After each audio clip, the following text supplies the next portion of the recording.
Welcome to నేలతల్లి. ఈరోజు నేలతల్లి కార్యక్రమంలో భాగంగా రైతులకు సంబంధించిన కొన్ని కీలక అంశాలను చర్చిద్దాం. అందులో భాగంగా మనం ఒక్కసారి గమనిస్తే ఒకప్పుడు రైతు కేవలం తన ఇంట్లో తన కుటుంబానికి సంబంధించి తినడానికి మాత్రమే పండించుకునేవారు. అలాంటి క్రమం నుంచి రోజు రోజుకి పంట సాగు అనేది చాలా మార్పు వచ్చింది. అలాంటి క్రమంలో ఈ కొత్త కొత్త చట్టాలు రావడం, ఈ రైతుకు సంబంధించిన అంశాలు, రైతుకు సంబంధించిన పంట సాగులో సమస్యలు, వీటన్నిటికి సంబంధించి చర్చించడానికి మనతో పాటు ఈరోజు భూచట్ట న్యాయ నిపుణులు సునీల్ కుమార్ గారు ఉన్నారు. నమస్తే సునీల్ కుమార్. నమస్తే. రైతు సాగులో భాగంగా అనేక సమస్యలు ఎదుర్కొంటున్నారు. అంటే ఒకప్పుడు చాలా తక్కువ ఉండే సమస్యలు, ఇప్పుడు రాను రాను సమస్యలు పెరుగుతూ ఉన్నాయి. సో అలాంటి క్రమంలో విత్తనం వేసిన దగ్గర నుంచి మొదలు పెడితే అది మార్కెట్ వెళ్ళే వరకు అనేక సమస్యలు. సో అందులో ముఖ్యంగా మనం విత్తనం గురించి మాట్లాడుకుందాం. ముందుగా ఈ విత్తనానికి సంబంధించి కూడా కల్తీ విత్తనాలు ఎక్కువ వస్తున్నాయి. సో ఈ క్రమంలో రైతులు నష్టపరిహారం పొందాలంటే ఏం చేయాలి? మీరు అన్నట్టుగా ఇంతకు మునుపు విత్తనం వేసిన దగ్గర నుంచి పంట చేతికి వచ్చి అమ్ముకునే దాకా సమస్యలు చాలా తక్కువ ఉన్నాయి. ఎందుకంటే రైతే విత్తనాలు దాచుకునేవాడు, మార్కెట్లు కూడా గ్రామాలను అమ్ముకునేవాళ్ళు. మార్కెటీకరణ లేదా ప్రైవేటీకరణ, మార్కెట్ల మీద డిపెండెన్సీ అంత లేదు. గడిచిన 20 ఏళ్ళుగా ఏదైతే మనం హైబ్రిడ్ విత్తనాలు పోయినామో, వ్యవసాయం కూడా వ్యాపారీకరణ అయిన తర్వాత ఆ మేరకు సమస్యలు పెరిగినాయి. ఆ పెరిగిన సమస్యలను తీర్చడం కోసం బోల్డ్ చట్టాలు వచ్చినాయి. అందులో మీరు కీలకమైంది ఇప్పుడు ప్రస్తావించేది విత్తనాలకు సంబంధించి. ఈ రోజున రైతు ఎదుర్కొంటున్న ఒక ప్రధానమైన సమస్య నాణ్యమైన విత్తనం దొరకటం. నాణ్యమైన విత్తనం లేకపోతే నష్టం జరిగినప్పుడు ఎవరు నష్టపరిహారం కట్టించాలి? నేను ₹1000 ఖర్చు పెట్టి పత్తిదో, మొక్కజొన్నో, వరో ఏదో ఒక విత్తనం తెచ్చుకున్నా పంట వేస్తా. పంట వేసి నెల 2 నెలల తర్వాత కానీ దానివల్ల నష్టం జరిగిందో లేదో నాకు తెలియదు. అసలు మొలకెత్తకుండా ఉండొచ్చు, లేకపోతే మొలకెత్తిన తర్వాత పూత రాలేదనో, కాత లేదనో, 10 క్వింటాలు వచ్చే కాడ 2 క్వింటాలు వచ్చిందనో అప్పుడు తెలుస్తుంటుంది. అప్పటికే రైతు చాలా నష్టపోయి ఉంటాడు ఇట్లా జరిగితే. ఒకటి, విత్తనాల కోసం చెల్లించిన ధర అదే కొద్దిగా తక్కువ డబ్బులు లేని దొరకట్లా. ₹1000 వెచ్చించి విత్తనం కొనాల్సి వస్తుంది. నష్టం జరిగితే ఈ కట్టిన విత్తనం కోసం చెల్లించిన ధర తిరిగి వస్తుందా? అది నష్టమే. ఆ నష్టపరిహారం రావాలి. 2, ఆ పంట కోసం పెట్టిన పెట్టుబడి, ఎరువులు, పురుగు మందుల ఖర్చు కావచ్చు, దుక్కి దున్నే ఖర్చు కావచ్చు, లేబర్ ఛార్జెస్ కావచ్చు, ఇవన్నీ తిరిగి వస్తాయా మళ్ళీ నష్టం జరిగితే? 3వది, నేను 10 క్వింటాలు వస్తాయనుకున్న చోట 2 క్వింటాలు వచ్చింది, 8 క్వింటాలు నష్టం జరిగింది. 8 క్వింటాలకి నాకు ఎవరైనా నష్టపరిహారం ఇస్తారా? ఇవన్నీ కాకుండా ఒకసారి విత్తనం వేసి పంట ఆశించిన దిగుబడి రాకపోయినా, అసలు మొలకెత్తకపోయినా రైతుకు అది పెద్ద మానసిక క్షోభ, మెంటల్ టార్చర్, మెంటల్ ఆగని. ఇప్పుడు మిగతా దాంట్లో కూడా నేను సెల్ ఫోన్ కొనుక్కున్నా, వాచ్ కొనుక్కున్నా, అది నష్టం జరిగితే నేను పోయి నష్టపరిహారం అడిగితే నాకు ఆ వాచ్ లేకపోవటం వల్ల జరిగిన మానసిక క్షోభకు కూడా నేను పోయి కన్స్యూమర్ ఫోరం మరి నష్టపరిహారం అడగవచ్చు. మరి మనం అనుభవించే మానసిక క్షోభ కంటే 2 ఎకరాల దాంట్లో వరి పొలం వేసి వరి విత్తనం వల్ల నష్టం జరిగి పంట రాకపోతే, పత్తి రైతుకు పత్తి దిగుబడి రాకపోతే ఆయన ఎంత మానసిక క్షోభ అనుభవించాలి? దీనికి ఏమైనా నష్టపరిహారం వస్తుంది? ఇది ప్రధానమైన ప్రశ్న. అంటే మనం అంటున్నట్టుగా చెల్లించిన విత్తనాల ధర, పెట్టుబడి ఖర్చు, దిగుబడి నష్టం, మానసిక క్షోభకి ఏమైనా నష్టపరిహారం వస్తుందా అనేది ఒక ప్రశ్న. దీనికి చివరిగా భారత సుప్రీంకోర్టు కానీ, అదేవిధంగా మనకున్న విత్తనాల చట్టాల్లో నిబంధన ఏంటంటే, కన్జ్యూమర్ ప్రొటెక్షన్ యాక్ట్ కింద, వినియోగదారుల రక్షణ చట్టం కింద రైతుకు విత్తనంతో నష్టం జరిగితే వినియోగదారుల ఫోరంలో కేసు వేసి నష్టపరిహారం అడగొచ్చు. 1. 2, 2001లో కేంద్ర ప్రభుత్వం ఒక చట్టం తీసుకొచ్చింది, కొత్త వంగడాలు రైతు హక్కుల చట్టం పేరుతోటి. అంటే ఏదన్నా ఒక కొత్త వెరైటీ కనిపెట్టినప్పుడు అక్కడ రిజిస్ట్రేషన్ చేసుకోవాలి, ఆ విత్తనాలు మళ్ళీ అమ్మొచ్చు. ఆ విధంగా కేంద్ర ప్రభుత్వం దగ్గర రిజిస్టర్ అయిన కొత్త వంగడాల యొక్క విత్తనాలు వాడి నష్టం జరిగితే కేంద్ర ప్రభుత్వం ఆ ఫండ్ నుంచి నష్టపరిహారం అడగొచ్చు. పత్తి విత్తనాలు అయితే 2007లో ఉమ్మడి ఆంధ్రప్రదేశ్లో చేసిన పత్తి విత్తనాల చట్టం కింద నష్టపరిహారం అడగొచ్చు. ఈ 3 కాకుండా ఎప్పుడైనా రైతైనా కోర్టుకు వెళ్ళి నష్టపరిహారం తేవచ్చు. మరి ఇన్ని చట్టాలు ఉన్నాయి కదా, ఈ రోజున లేదా గడిచిన 10 ఏళ్ళ లెక్కలు దిద్దాము. ఎన్ని సందర్భాలలో తెలంగాణలో కానీ ఆంధ్రప్రదేశ్లో కానీ విత్తనం వల్ల నష్టం జరిగితే రైతుకు నష్టపరిహారం వచ్చింది? అక్కడ దాకా ఎందుకు? నిన్న మొన్న ములుగులో పెద్ద వివాదం జరిగింది మొక్కజొన్న విత్తన ఉత్పత్తికి సంబంధించి. నిన్ననే గద్వాల ప్రాంతం నుంచి రైతులు పత్తి విత్తనాల వల్ల నష్టం జరిగిందని చాలా కంప్లైంట్తో వచ్చారు. అట్లా చాలా చోట్ల వింటున్నాం, కానీ చట్ట పరిధిలో నష్టపరిహారం ఇప్పట్లో చాలా ఇబ్బందులు ఉన్నాయి. ఇక్కడ రైతులు 2 విషయాలు గుర్తుపెట్టుకోవాలి. ఇప్పుడు నేను ప్రస్తావించిన చట్టాల పరిధిలో రైతు వినియోగదారుల ఫోరంకు వెళ్ళి నష్టపరిహారం కనుక పొందాలి అంటే మీరు విత్తనం కొన్నప్పుడు రసీదు తీసుకోవాలి, రసీదు దాచిపెట్టాలి. నంబర్ 1. 2, మీకు కొన్న విత్తనాల సంచో డబ్బానో ఏదో ప్యాకెట్ ఏదైతే ఉంటుందో ఆ ప్యాకెట్ కూడా దాచిపెట్టుకొని ఉంచాలి. ఎందుకంటే దాని మీదనే వివరాలు ఉంటాయి. ఏ కంపెనీ ఎంత దిగుబడి అని వస్తుందో ఆ వివరాలన్నీ దాంట్లో ఉంటాయి. ఇక 3వది, వీలైతే మీరు కొన్న విత్తనాలలో 4 గింజల విత్తనాలు దాచిపెట్టి ఉంచండి. ఓ పిరికడో 4 గింజలో దాని విలువను బట్టి కొన్నన్న విత్తనాలు దాచిపెట్టి ఉంచండి. ఈ విత్తనాలు దాచడం వల్ల ఉపయోగం ఏంటంటే రేపు పొద్దున నష్టం జరిగితే విత్తనాలలోనే లోపం ఉంది అని నిరూపించాలంటే ఇవి ఉపయోగపడతాయి. అది మనం నాటిన విత్తనం అనుకో, మీరు ఎరువులు పురుగు మందులు సరిగా వేయలేదనో, ఓవర్ డోస్ వేసారనో, లేదా వెదర్ కండిషన్స్ బాగాలేకపోతే నష్టం జరిగిందనో రకరకాల కారణాలు చెప్పి నష్టపరిహారం ఇవ్వకుండా తప్పించుకునే అవకాశాలు ఉంటాయి. అది మన 4 గింజలు దాచిపెడితే దీన్ని మనం ల్యాబ్కి పంపొచ్చు. ఇగో ఈ గింజలు నేను వాడింది నష్టం జరిగిందని ల్యాబ్ రిపోర్ట్ కనుక విత్తన లోపం తేలిందనుకో నష్టపరిహారం తెచ్చుకోవడానికి ఇదన్నా చేయాలి. విత్తనం నష్టం జరిగిన వెంటనే స్థానిక వ్యవసాయ అధికారికి, అదేవిధంగా ఎక్కడి నుంచి అయితే మనం విత్తనం కొన్నామో ఆ డీలర్కి సమాచారం ఇవ్వటము, వెంటనే వెళ్ళి సంబంధిత జిల్లా వినియోగదారుల ఫోరంలో కనుక మనం కంప్లైంట్ చేయగలిగితే రైతు నష్టపరిహారం పొందే అవకాశాలు పెరుగుతాయి. ఇది రైతు చేయాల్సింది. ప్రభుత్వాలు కూడా రైతు ప్రతిసారి ఇట్లా కోర్టుల చుట్టూ తిరిగి కన్జ్యూమర్ ఫోరంకి వెళ్ళి నష్టపరిహారం తెచ్చుకోలేడు కాబట్టి ప్రభుత్వం వీరి తరపున కొంత న్యాయ సహాయం అందించడం కావచ్చు, లేదా వ్యవసాయ శాఖ అధికారులే రైతుల తరపున వినియోగదారుల ఫోరంకు వెళ్ళటం కావచ్చు. అసలు నాణ్యత లేని విత్తనాలు మార్కెట్కు రాకుండా అడ్డుకునే ప్రయత్నాలు కనుక వ్యవసాయ శాఖ చేసినట్లయితే మరింత రైతుకు మేలు జరుగుతుంది. అన్నిటికంటే కీలకం, ఇప్పుడున్న విత్తన చట్టంలో నష్టపరిహారం ఇచ్చే మెకానిజం లేదు, నష్టపరిహారం చెల్లించడానికి సెక్షన్ లేదు. కాబట్టి తెలంగాణ ప్రభుత్వం కొత్త విత్తన చట్టం తేవాలనుకుంటుంది, కేంద్రం కూడా కొత్త ప్రయత్నం చేస్తుంది. కాబట్టి రాబోయే విత్తన చట్టంలో నాణ్యత లోపంతో రైతుకు నష్టం జరిగితే నష్టపరిహారం ఇచ్చే విధంగా విత్తన చట్టంలోనే నియమం ఉండాలి.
మాట్లాడుకుంటే నీటి సంరక్షణ చాలా అవసరం ఇప్పుడున్న పరిస్థితుల్లో. సో నీటి సంరక్షణకు సంబంధించి ఎట్లాంటి నియమాలు ఉన్నాయి, వాటితో పాటు రైతులు అంటే ఎంతవరకు యూజ్ చేయాలి అన్న వాటర్ యూసేజ్ కూడా, అంటే వాళ్ళకి తెలియక ఇష్టం వచ్చినట్టు యూజ్ కాకుండా ఎంతవరకు యూజ్, వాటికి సంబంధించిన నియమాలు ఏంటి? తెలంగాణ ఆంధ్రప్రదేశ్లో నీటి నిర్వహణకు సంబంధించి 3 చట్టాలు ఉన్నాయి. 1997లో వచ్చిన నీటి నిర్వహణ, మీకు గుర్తుండి ఉంటుంది, వాటర్ యూజర్స్ అసోసియేషన్ అని ఉండేటి అప్పట్లో. అంటే కాలువలు చెరువుల కింద ఆ నీళ్ళ సంరక్షణ కోసం ఆ నీటి సంఘాలు ఏర్పాటు చేశారు. ఇప్పుడు మళ్ళీ లేవు, మళ్ళీ తిరిగి అట్లాంటి నీటి సంఘాలు ఏర్పాటు చేయాలని ఒక ప్రయత్నం, దానికి ఒక చట్టం ఉంది. దాంతోపాటుగా నేను ఇంతకుముందు చెప్పిన వాల్టా చట్టం ఉంది. దాంతోపాటు గ్రౌండ్ వాటర్ని, నీటి వనరులను పెంపొందించడం కోసం ఒక కార్పొరేషన్ ఏర్పాటు చేసిన ఒక చట్టం ఉంది. అన్నిటికంటే కీలకంగా ఏ రంగానికి ఎంత నీళ్ళు వాడుకోవడానికి ఇవ్వాలో పర్మిషన్ ఇవ్వడం కోసం వాటర్ రెగ్యులేటరీ అథారిటీ ఉంది. ఇప్పుడు ఆ వాటర్ రెగ్యులేటరీ అథారిటీ నిర్వహించాలి. ఇప్పుడు మన రాష్ట్రంలో నీటి లభ్యత ఇంత ఉంది, దీంట్లో ఇంత ఇండస్ట్రీకి కేటాయించాలి, ఇంత తాగునీరుకి కేటాయించాలి, ఇంత సాగునీరుకి కేటాయించాలి, ఈ సీజన్లో ఇంత ఇవ్వాలనే మొత్తం నిర్ణయం చేసే అధికారం వాళ్ళకు ఉంది. కానీ వేటి మీద రైతుకు అవగాహన ఉండదు కదా.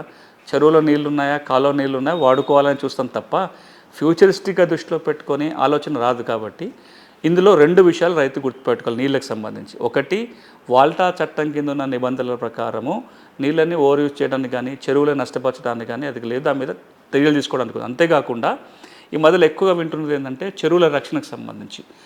తెలంగాణలో అయితే విపరీతంగా చెరువులు ఉంటాయి. అంటే సాగులో చాలా వరకు చెరువులదే కీలక పాత్ర. 40,000 వరకు చెరువులు ఉంటాయని అంచనా తెలంగాణలో. అలా కొన్ని మాయమైపోయిన చెరువులు ఉన్నాయి, ఇంకా కొన్ని ఉన్న చెరువులు ఉన్నాయి. ఈ చెరువుల్ని కనుక ఆక్యుపై చేసినట్లయితే ల్యాండ్ ఎంక్రోచ్మెంట్ చట్టం కింద చర్యలు తీసుకోవచ్చు. అంతకంటే కీలకంగా తెలంగాణ, ఆంధ్రప్రదేశ్ 2 రాష్ట్రాల్లో కూడా ఒకప్పుడు చెరువు ఎఫ్టీఎల్ జోన్లో కూడా ఎక్సాల్ పట్టాలని ఇచ్చేవాళ్ళు, 1 ఇయర్ లీజులు ఇచ్చేవాళ్ళు. అంటే నీళ్లు లేనప్పుడు సాగు చేసుకోవచ్చు, నీళ్ళు ఉంటే మళ్ళీ భూమి ఖాళీ చేయాలి. అవి ఇవ్వటం మానేశారు. ఇప్పుడు ఆ పాత పట్టాలు ఉన్నాయి కాబట్టి మళ్ళీ హక్కులు వస్తాయి అనుకుంటున్నారు. ఇప్పుడు ఈ ఎక్సాల్ పట్టాలు ఏవి చెల్లుబాటు కాదు. వీటిని రైతులు 2 కోణాలు ఆలోచించాలి. చట్టాలు పాటించటం అనేది ప్రభుత్వం చెప్తే చట్టం పాటించడం కాదు. ఈ రోజున 2 రాష్ట్రాలలో నీటి నిల్వలు కాపాడుకోవాలనుకున్నా, భూగర్భ జలాలను అభివృద్ధి చేసుకోవాలనుకున్నా, ఈ ఉన్న 2-3 చట్టాలని అందరూ కనుక పాటించగలిగినట్లయితే నీటి వనరుల లభ్యత పెరుగుతుంది. ఇదొకటి. ప్రభుత్వం కూడా ఇన్ని చట్టాలు అవసరం లేదు నీళ్ళకి సంబంధించి, అన్నీ కలిపి నీళ్ళకు ఒక చట్టం, వాటర్కి సంబంధించిన నిబంధనలన్నీ కలిపి క్రోడీకరించి ఒక చట్టరూపంగా తీసుకొస్తే దాన్ని అమలు చేసేవాడికి సులభం అవుతుంది, పాటించే వాళ్ళకు కూడా సులభం ఉంటుంది. ఈ రోజున మీరు గడిచిన స్వాతంత్ర చరిత్రలో 70-80 ఏళ్ళ చరిత్ర తీసుకుంటే అవసరం వచ్చినప్పుడల్లా ఒక కొత్త చట్టం చేసుకుంటూ వచ్చినాం. దాని కాలం తీరిపోయిన తర్వాత కూడా చట్టం అట్లనే ఉంది. కొన్నేమో మార్పులు చేసుకోవాల్సిన కూడా చేసుకోలే. ఇప్పటి వరకు ఈ రాష్ట్ర ప్రభుత్వం కానీ కేంద్ర ప్రభుత్వం చేయాల్సిన పని ఏంటంటే ఒకసారి చట్టాలన్నీ సమీక్షించుకొని ఒక అంశం మీద ఒకటే చట్టం ఉండాలి, అది ఈ కాలానికి ఇప్పుడు అవసరాలకు అనుగుణంగా మార్చుకునే ప్రయత్నం చేస్తే మరింత కొంత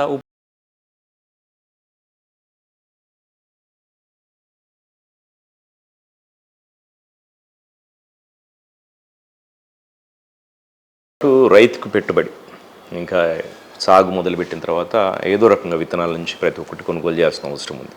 సో ఆ క్రమంలో రుణాలు తీసుకునేకి సంబంధించి ఎట్లాంటి నియమాలు ఉంటాయి, వాటితో పాటు ఆ నియమాలతో పాటు ఒకవేళ అప్పు అయితే వాటి నుంచి ఎట్లా విముక్తి పొందాలి, ఒకవేళ ప్రైవేటు బ్యాంకులకు సంబంధించిన నియమం, ఇవన్నీ వీటన్నిటికి సంబంధించి ఎట్లాంటి బ్యాంకింగ్ లాస్ అంటామంట, రుణాలకు సంబంధించి ఫైనాన్షియల్ ఇన్స్టిట్యూషన్ లాస్కి ఏమంటారు. రైతుల విషయానికి వస్తే ఒక 3 చట్టాలు కీలకం రుణాలకు సంబంధించి, పంట రుణాలు. ఒకటి, పంట రుణాలు ఏవైతే ప్రైవేటు మనీ లెండర్స్ నుంచి తీసుకున్నట్లయితే గిరిజన ప్రాంతంలో కానీ మైదాన ప్రాంతంలో కానీ మనీ లెండింగ్ చట్టాలు ఉన్నాయి. నిజాం పరిపాలనలో చేసిన చట్టాలు ఇక్కడ. ఆంధ్రప్రదేశ్లో అయితే మద్రాస్ ప్రెసిడెన్సీలో బ్రిటిష్ పరిపాలనలో చేసిన మనీ లెండింగ్ చట్టాలు ఉన్నాయి. అవి ఏం చెప్తున్నాయంటే ప్రైవేటు వ్యక్తులు కనుక వడ్డీ వ్యాపారం చేయాల్సి వస్తే రైతులు ఆ వడ్డీ వ్యాపారం తీసుకుంటప్పుడు ఈ వడ్డీ వ్యాపారులు సంబంధిత అధికారుల దగ్గర రిజిస్ట్రేషన్ చేసుకోవాలి, ప్రభుత్వం నిర్దేశించిన మేరకే వడ్డీ ఛార్జ్ చేయాలి. అంతకంటే ఎక్కువ చేస్తే చర్యలు తీసుకోవాలి. రిజిస్ట్రేషన్ చేయకుండా వడ్డీ వ్యాపారం చేసినా లేదా ప్రభుత్వం నిర్దేశించిన అప్పు అంటే దాని వడ్డీ కంటే ఎక్కువ ఛార్జ్ చేసినా చర్య తీసుకోవచ్చు. దురదృష్టం ఏంటంటే ఆ చట్టాల అమలు ఎవరు పట్టించుకోవట్లేదు. తెలంగాణలో కూడా గత సంవత్సర కాలంగా ఆ మనీ లెండింగ్ చట్టం కింద కొత్త నిబంధనలు తీసుకొచ్చే ప్రయత్నం జరిగింది. ఆ నిబంధనలు ఏవి ఇప్పుడు కొత్తగా రాలేదు. సో ఉండటం మాత్రము వడ్డీ వ్యాపారానికి సంబంధించిన ఒక చట్టం ఉంది. చట్టాన్ని ఉల్లంఘిస్తే మనీ లెండర్స్ మీద చర్య తీసుకోవడానికి అవకాశం ఉంది. ఇక రెండవది, ఈ చిన్న రైతులు ఎవరన్నా అప్పులు ఊబులు చిక్కుకుంటే వాళ్ళని రుణ విముక్తులు చేయడం కోసం తెలంగాణలో ఒక కొత్త చట్టం వచ్చింది 2016లో. ఎవరైతే చిన్న రైతులు కావచ్చు, లేకపోతే ఆర్టిజాన్స్ అంటాము, చేతి వృత్తుల వాళ్ళు, కుల వృత్తులు చేసుకునే వాళ్ళు, బ్యాంకుల నుంచి అప్పులు చేసుకొని అప్పులు కట్టలేని పరిస్థితి ఉండి అప్పులలో కూరుకుపోయి ఉన్నట్లయితే వాళ్ళు ఈ రుణ విముక్తి కమిషన్కి దరఖాస్తు పెట్టుకుంటే ఈ కమిషన్ వాళ్ళు ఆ రుణాన్ని రీషెడ్యూల్ చేయటం కానీ లేదా దాన్ని తగ్గించటం కానీ పూర్తిగా మాఫీ చేసే అధికారాలు కూడా వాళ్ళకు ఉంటాయి. బట్ ప్రాబ్లం ఏంటంటే మళ్ళీ ఇదే మాట అంటున్నాను కానీ చాలా చట్టాలు ఉంటాయి. రుణ విముక్తి కమిషన్ ఉందని ఎంతమందికి తెలుసు? పోయిన కమిషన్ దగ్గర పోతే ఎంతమందికి రిలీఫ్ వచ్చిందని తెలుసు? చట్టం అయితే ఉంది, కానీ దీని మీద మరింత లోతుకు వెళ్ళాలి. ఇక బ్యాంకుల విషయానికి వచ్చినట్లయితే బ్యాంకుల మామూలు బ్యాంకు చట్టాలే వర్తిస్తామని చాలాసార్లు వింటుంటాం. బ్యాంకులు రుణాలు ఇస్తాయి, రికవరీ కోసం పోయినప్పుడు రైతు పొలంలోకి పోయి ఇబ్బంది పెట్టారనో, లేదా ఇళ్ళలోకి పోయి తలుపులు పీక్కొచ్చారనో, లేకపోతే వాళ్ళ సామాన్లు తెచ్చుకొచ్చారనో అప్పుడప్పుడు ఇంతకుముందేమో తరచుగా వచ్చేటి వార్తలు ఇప్పుడు అప్పుడప్పుడు కూడా వినపడుతున్నాయి. కానీ బ్యాంకింగ్ చట్టాల ప్రకారం పంట రుణాలు చెల్లించకపోతే కోర్టు మార్గం ద్వారా వెళ్ళి రికవరీ చేసుకోవాల్సిందే తప్ప రైతుని ఆ పొలాన్ని వెంటనే ఆక్షన్ చేయటం కానీ లేదా ఇతరత్ర ఇబ్బందులు పెట్టే అధికారం బ్యాంకులకు లేవు. అది బ్యాంకింగ్ లాస్లో ఉంటాయి. ఈ 2-3 నియమాలు రైతులు తెలుసుకుంటే ఇట్లాంటి సందర్భాలలో ఈ రుణం నుంచి బయటపడటానికి కానీ వాళ్ళు ఏమైనా పెట్టే ఇబ్బందుల నుంచి బయటపడడానికి అవకాశం ఉంటుంది.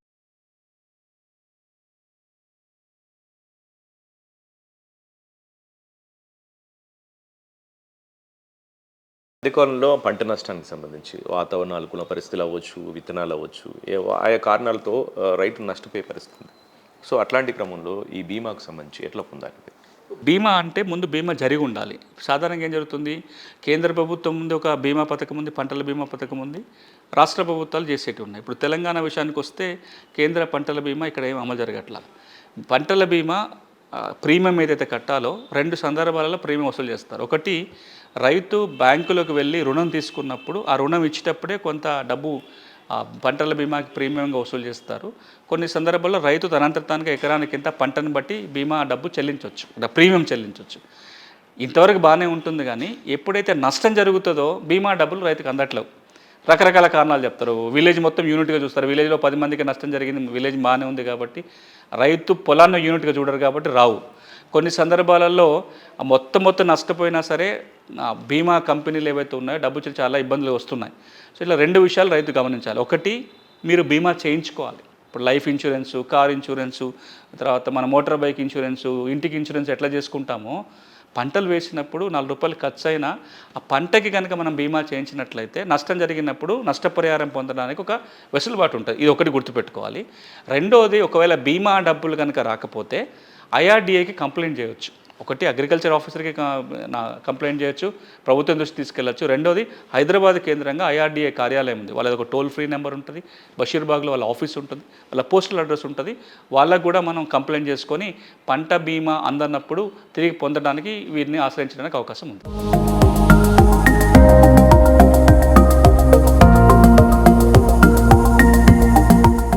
పంట చేతికి వచ్చిన తర్వాత మార్కెట్లో అమ్ముకునే క్రమంలో రైతులకు దళారుల సమస్య ఎక్కువ ఉంది. అంటే వాళ్ళు తక్కువ తీసుకొని ఎక్కువగా అమ్ముకోవడం, వీళ్ళు నష్టపోవడం, పెట్టుబడి రాకపోవడం, ఇట్లాంటి సమస్యలన్నీ చాలా ఉన్నాయి.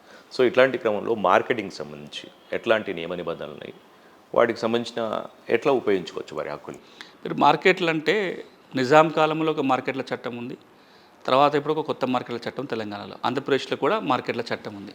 ఈ వ్యవసాయ మార్కెట్ల చట్టం ఏదైతే ఉందో రైతు తను పండించిన పంటని అమ్ముకోవటానికి ఒక వేదిక సృష్టించబడింది. ఆ మార్కెట్లో మోసాలు జరగకుండా మార్కెట్ కమిటీలు ఉన్నాయి. ఇబ్బంది అయితే మార్కెట్ కమిటీ ఫిర్యాదు చేస్తే పరిష్కరించాలని మార్కెట్ల కమిటీ చట్టం చెప్తుంది, మార్కెట్ల చట్టం చెప్తుంది. కానీ ఇక్కడ కూడా మళ్ళీ ఇదే వర్తిస్తుంది. నేను నా పంట తీసుకెళ్ళి వ్యవసాయ మార్కెట్లో అమ్మాను, తరుగు ఎక్కువ తీసేశారు, సమయానికి డబ్బులు ఇవ్వలేదు, బిల్లులో మోసాలు ఉన్నాయి, లోపాలు ఉన్నాయి, దానికి దరఖాస్తు పెట్టుకోవాలంటే ఎవరికి పోవాలి? మళ్ళీ మార్కెట్ కమిటీ. ఈ అవగాహన లోపాల వల్ల కావచ్చు, ఒత్తిడి వల్ల కావచ్చు, రకరకాల కారణాలతోటి మార్కెట్లో ఇబ్బందులు ఉన్నప్పుడు రైతు ఆ చట్టాన్ని వినియోగించుకొని సమస్య పరిష్కారానికి పోయే పరిస్థితులు కనపడట్లా. సో దీంట్లో 2 విషయాలు గుర్తుపెట్టుకోవాలి. ఒకటి, ఎక్కడెక్కడైతే మార్కెట్ కమిటీలు ఉన్నాయో మార్కెట్లో ఇబ్బందులు ఉన్నప్పుడు పరిష్కరించాల్సిన భారం వాళ్ళ మీద ఉంటుంది, వాళ్ళు ఆ పని చేయాలి. ఇక రెండోది, గడిచిన ఒక 20 ఏళ్ళకి ఒక కొత్త విధానం అమల్లోకి వచ్చింది. కాంట్రాక్ట్ వ్యవసాయం కూడా పెద్ద ఎత్తున 2 తెలుగు రాష్ట్రాల్లో జరుగుతుంది. తెలంగాణ, ఆంధ్రప్రదేశ్ 2 రాష్ట్రాల్లో కూడా విత్తనోత్పత్తి కాంట్రాక్ట్ సాగు పద్ధతిలోనే జరుగుతుంది. కొన్ని చోట్ల హార్టికల్చర్ క్రాప్ కాంట్రాక్ట్ ఫార్మింగ్ పద్ధతిలోనే జరుగుతుంది. వెజిటబుల్ కల్టివేషన్ కూరగాయల సాగు కూడా కాంట్రాక్ట్ ఫార్మింగ్ పద్ధతిలో జరుగుతుంది. ఇప్పుడు చట్టం ఏం చెప్తుందంటే ఎవరైనా సరే కాంట్రాక్ట్ పద్ధతిలో కనుక పంటలు పండిస్తే ఆ పంట కొనాల్సిన భారము ఎవరైతే అగ్రిమెంట్ వాళ్ళ మీద ఉంటుంది. ఈ అమ్మకాలు కొనుగోలు ఈ పంట అమ్మటంలో ఈ పంటని మార్కెట్ చేయడంలో ఇబ్బందులు వచ్చినట్లయితే సంబంధిత మార్కెట్ కమిటీనే వివాద పరిష్కారం చేయాలని పాత నిబంధన ఉంది. దాన్ని 2016లో సవరించి ఏమన్నారంటే ఎవరైతే కాంట్రాక్ట్ వ్యవసాయాన్ని రిజిస్ట్రేషన్ చేసుకునే అధికారి ఉన్నారో వాళ్ళు మండల అధికారి కావచ్చు, ఏడీ అగ్రికల్చర్ కావచ్చు, లేదా ఇంకెవరైనా డిసిగ్నేట్ అధికారి అంటే వాళ్ళే సమస్యలు పరిష్కరించాలి. కానీ దురదృష్టం ఏంటంటే పెద్ద ఎత్తున కాంట్రాక్ట్ వ్యవసాయం 2 రాష్ట్రాల్లో జరుగుతున్నా అది కాంట్రాక్ట్ వ్యవసాయం అనేది చాలామందికి అర్థం కావట్లేదు. సమస్య వచ్చినప్పుడు పరిష్కారానికి పోవాలంటే ఎక్కడికి పోవాలో ఎవరికి తెలియదు. ఈ రోజునున్న నియమం ప్రకారము జిల్లా వ్యవసాయ అధికారి కాంట్రాక్ట్ వ్యవసాయానికి సంబంధించి రైతులకు పంటల విషయంలో నష్టం జరిగితే ఆయననే తీర్పులు ఇవ్వాలి. రెండోది ఎవరెవరు కాంట్రాక్ట్ వ్యవసాయం చేస్తున్నారో వాళ్ళ రిజిస్ట్రేషన్ ఏడీ దగ్గర చేసుకోవాలి. ఇప్పుడు రైతులు ఒక 2 అంశాలు గుర్తుపెట్టుకోవాలి. మీరు కాంట్రాక్ట్ వ్యవసాయం చేస్తున్న కాంట్రాక్ట్ వ్యవసాయం అంటే ఏంటి? ఎవరో ఒక వ్యక్తి కంపెనీ నా దగ్గరికి వచ్చి నువ్వు పలానా పంట పండించు, నేను విత్తనాలు ఇస్తాను, ఈ పంట చేతికి వస్తే కింటాలు ఇంత చొప్పున నేను కొంటానని ఒప్పందం కుదుర్చు, అదే కాంట్రాక్ట్ వ్యవసాయం. అట్లా కాంట్రాక్ట్ వ్యవసాయం మీరు చేసేటప్పుడు రిటర్న్ అగ్రిమెంట్ లేకుండా కాంట్రాక్ట్ వ్యవసాయం చేయొద్దు. కాగితం మీద ఒప్పందం కుదుర్చుకోవాలి. ఇది నెంబర్ 1. ఒకసారి ఒప్పందానికి భిన్నంగా ఏదైనా జరిగితే ఏడీ అగ్రికల్చర్ దగ్గర దరఖాస్తు పెట్టుకోవాలి. సో ఇది ఎక్కడుంది చెప్తుంది? ఇది ఏ చట్టం చెప్తుంది? మార్కెట్ల చట్టంలో ఉన్న నిబంధన ప్రకారమే కాంట్రాక్ట్ వ్యవసాయం చేసినప్పుడు ఒప్పందం కుదుర్చుకోవాలి. నష్టం జరిగితే ఏడీ దగ్గరికి వెళ్ళాలి.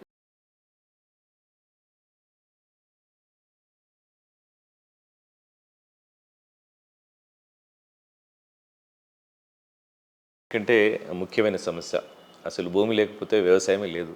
సో అట్లాంటి క్రమంలో ఈ భూమి సమస్యలు కూడా విపరీతంగా పెరిగిపోతున్నాయి. భూమికి ఎప్పుడైతే మనకు రేటు పెరిగిందో ఆ ఒత్తిడి కూడా విపరీతంగా పెరుగుతుంది. సో అలాంటి క్రమంలో ఈ రైతులు ముఖ్యంగా ఎట్లాంటి ఈ భూ సమస్యలకు భూ పరిష్కారాలకు ఎట్లాంటి చట్టాలు ఉన్నాయి? అంటే భూమి గురించి మాట్లాడకుండా వ్యవసాయ కార్యక్రమాలు ఉన్నాయేమో కానీ భూమి లేకుండా అయితే వ్యవసాయం అయితే జరగదు. సంతోషం ఏంటంటే నేల తల్లిలో భూమి గురించే మనం ఏళ్ళ తరబడి మాట్లాడుతున్నాం. భూమి లేకుండా సాగు ఎట్లుంటుంది? భూమి లేకుండా సాగు లేదు, భూమి ఉన్న వాళ్ళకి భూమి సమస్య లేకుండా లేవు. రెండూ అంతే నిజం. భూమి అవసరం ఎంత నిజమో భూమి సమస్య ఉన్నది కూడా అంతే నిజము. రైతులకి భూమికి సంబంధించి 124 చట్టాలు ఉన్నాయి. అన్ని గురించి గుర్తుపెట్టుకోవాల్సిన పని లేదు. కానీ భూమి ఉంటే మీ చేతిలో పాస్ పుస్తకం ఉందా లేదా? పాస్ పుస్తకం లేకపోవటం ఒక సమస్య, పాస్ పుస్తకం ఉంటే అందులో తప్పులు ఉండటం రెండో సమస్య. ఇదే అది తెలంగాణ రాష్ట్రంలోనైనా ఆంధ్రప్రదేశ్ రాష్ట్రంలోనైనా వ్యవసాయ భూమి మీకుంటే మీ చేతిలో పట్టాదారు పాస్ పుస్తకం ఉండాలి. ఆ పుస్తకంలో మీ భూమి వివరాలు సరిగ్గా నమోదై ఉండాలి. లేకపోతే ఏం చేయాలి? అంతవరకే మనం ఆలోచించాలి. ఆంధ్రప్రదేశ్ రాష్ట్రంలో 1971లో చేసుకున్న 6R చట్టం ఇంకా అమల్లో ఉంది. పాస్ పుస్తకం కావాలి అంటే మీకు ఏ విధంగా భూమి వచ్చినా పాస్ పుస్తకం కావాలంటే తహసీల్దార్ దగ్గరికి పోయి మ్యూటేషన్ దరఖాస్తు పెట్టుకోవాలి. మీరు కొనుగోలు చేసినా వారసత్వంగా వచ్చినా ఏ విధంగా వచ్చినా తహసీల్దార్ మ్యూటేషన్ చేస్తాడు. ఒకవేళ మీకు భూమి ఉండి పాస్బుక్ లేకపోతే దరఖాస్తు, పాస్ పుస్తకం ఉండి తప్పులు జరిగి ఉంటే కనుక ఆంధ్రప్రదేశ్ రాష్ట్రంలో ఆర్డీఓకి అప్పీల్ చేసుకోవాలి. రెండో డివిజను జిల్లా కలెక్టర్ దగ్గర జాయింట్ కలెక్టర్ దగ్గరికి వస్తుంది. అది ఆంధ్రప్రదేశ్లో. తెలంగాణ రాష్ట్రం విషయానికి వస్తే మీకు కొత్త పాస్ పుస్తకం ఉందా, కొత్త భూమి ఉండి బుకే లేకపోతే ఇప్పుడు మళ్ళీ దరఖాస్తు చేసుకోవచ్చు. కొత్త వచ్చిన భూభారతి చట్టం కింద మీ పుస్తకం ఉంది, అలా తప్పులు ఉంటే కూడా ఇప్పుడు కొత్తగా వచ్చిన భూభారతి చట్టం కింద అసలు పాస్ పుస్తకం లేకపోయినా పాస్ పుస్తకం తప్పులున్నా వాటిని సవరించుకోవడానికి కొత్త పుస్తకం తెచ్చుకోవడానికి తెలంగాణ ప్రభుత్వం ఇటీవల తీసుకొచ్చిన భూభారతి చట్టం కింద అవకాశం ఉంది. దరఖాస్తు పెట్టుకోవాలి. జూన్ 20వ తారీఖు వరకు అయితేనేమో ఊళ్ళోనే దరఖాస్తు పెట్టవచ్చు. ఫీజు లేదు, ఆన్లైన్ దరఖాస్తు అవసరం లేదు, ఫిజికల్ దరఖాస్తు పెట్టవచ్చు. జూన్ 20 తర్వాత రెవెన్యూ సదస్సులు అయిపోయిన తర్వాత కనుక దరఖాస్తు పెట్టాలంటే భూభారతి వెబ్సైట్లో ఒక ఫామ్ ఉంటుంది, అది నింపి దరఖాస్తు చేయాలి. 1000 రూపాయలు ఫీజు కట్టాల్సి వస్తుంది. సో సమస్య ఉన్న దరఖాస్తు పెట్టుకోవాలి. ఇక్కడ ఒక అంశము రైతులందరూ గుర్తుపెట్టుకోవాల్సింది ఏంటంటే నిన్న మొన్నటి దాకా భూమి ఉంటే అది నాదే కదా, ఎక్కడికి పోతుంది, దాని కాగితాలు ఎందుకు అనే ఒక యాటిట్యూడ్. కాగితాలతో నిజంగా అవసరం లేదు. ఈ రోజున ఆ భూమికి కాగితాలు ఉంటేనే రైతుగా బెనిఫిట్ వస్తుంది. కాగితాలు లేకపోతే భూమి హక్కులు కూడా పోయే అవకాశం ఉంటుంది. కాబట్టి వ్యవసాయ భూమి కలిగిన ప్రతి వ్యక్తి కూడా పాసు పుస్తకం ఉండాలి, మీ వివరాలు రికార్డు.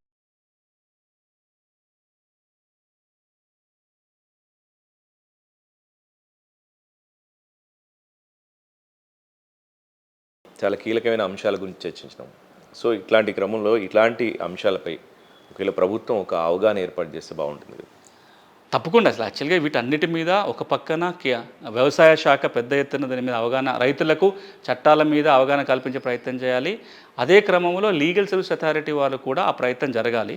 ఒక సంతోషకరమైన విషయం ఏంటంటే తెలంగాణలో మేము 2 ఏళ్ల కింద ఏదైతే అగ్రి లీగల్ ఎయిడ్ క్లినిక్లని గౌరవ హైకోర్టుతో కలిసి ఏర్పాటు చేశామో, ఇప్పుడు అది 100 గ్రామాలలో అగ్రి లీగల్ ఏర్పాటు చేసి సంవత్సరానికి ఒక్కసారన్నా వ్యవసాయ చట్టాల మీద అవగాహన పెట్టమని ఆదేశాలు ఇస్తున్నారు.